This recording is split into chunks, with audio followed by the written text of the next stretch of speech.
नमस्कार मंडळी. आज 28 जानेवारी 2026 रोजी सकाळी उपमुख्यमंत्री अजित पवार यांचे पुणे जिल्ह्यातील बारामती येथे विमान अपघातात निधन झाल्याची बातमी आपल्यासमोर आलेली आहे. 28 जानेवारी 2026 रोजी सकाळी 8:45 सुमारास हा अपघात झाल्याची बातमी येत आहे.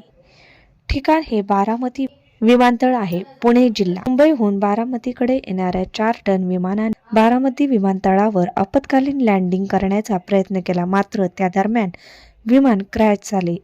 या भीषण अपघातात उपमुख्यमंत्री अजित पवार यांच्यासह विमानातील इतर 5 जणांचा मृत्यू झाल्याची बातमी देखील सांगितलेली जात आहे. अजित पवार हे महाराष्ट्राच्या राजकारणातील एक अत्यंत प्रभावशाली आणि कणखर नेतृत्व होते.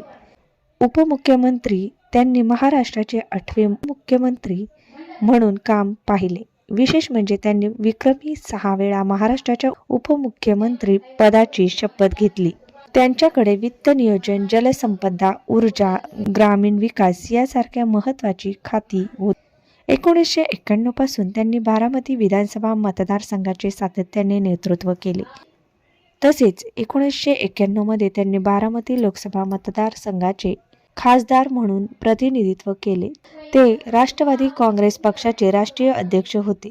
पुणे जिल्हा शिक्षण मंडळात अजित पवार या संस्थेचे अध्यक्ष होते. त्यांच्या मार्गदर्शनाखाली या संस्थेने ग्रामीण भागातील हजारो विद्यार्थ्यांपर्यंत शिक्षण पोहोचवण्याचे मोठे कार्य केले. ते विद्या प्रतिष्ठानचे विश्वस्त तसेच पुणे जिल्हा मध्यवर्ती सहकारी बँकेचे दीर्घकाळ अध्यक्ष होते. सहकार आणि शिक्षण क्षेत्रात त्यांचे योगदान अमूल्य होते. त्यांचे नाव अजित अनंतराव पवार.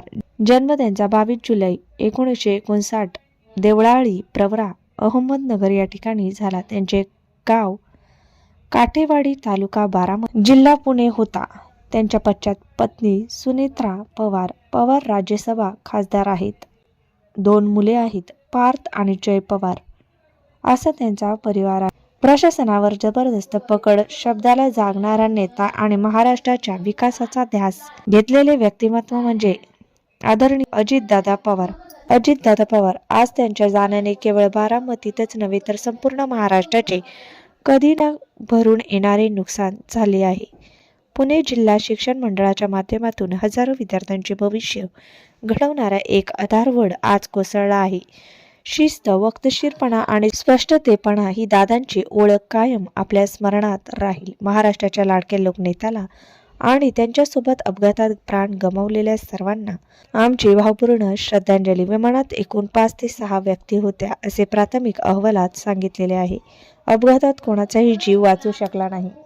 त्यांचे स्वयंसहाय्यक, एक सुरक्षा रक्षक आणि एक परिचार त्याचबरोबर अनेक लोक त्या विमानात असल्याचे सांगितले जात आहे. विमानाचे मुख्य पायलट आणि को पायलट सुद्धा होते. हे एक खाजगी चार्टर विमान होते. सकाळी 8:45 ते 8:50 दरम्यान हा अपघात झालेला असे सांगण्यात येते. हे विमान मुंबईहून बारामतीकडे झेडपी निवडणुकीच्या प्रचारासाठी निघाले होते. विमान बारामती विमानतळाच्या धावपट्टीवर उतरण्याचा प्रयत्न करत होता.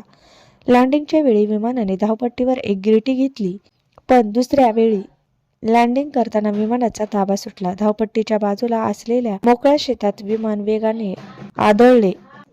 विमान जमिनीवर आदळताच त्याचे तुकडे झाल्याचे भीषण स्फोट होऊन विमानाने पेट घेतला.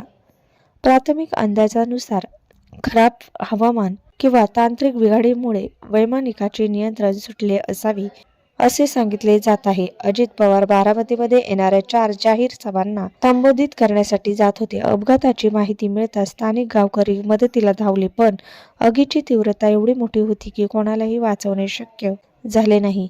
प्रत्यक्षदर्शींनी दिलेल्या माहितीनुसार अजित पवार यांची ओळख त्यांच्या घड्याळा आणि चष्म्यावरून पटवण्यात आली. महाराष्ट्रात राजकारणातील एक कणखर नेतृत्व दादा अशी ओळख असलेले अजित पवार आज काळाच्या पडद्याआड गेले आहेत. त्यांच्या जाण्याने बारामतीच्या विकासाचा झंझावता थांबला आहे. या कठीण प्रसंगी आम्ही पवार कुटुंबाच्या आणि त्यांच्या लाखो कार्यकर्त्यांच्या दुःखात सहभागी आहोत. आपण सर्वच अजित पवार यांना भावपूर्ण श्रद्धांजली देऊया.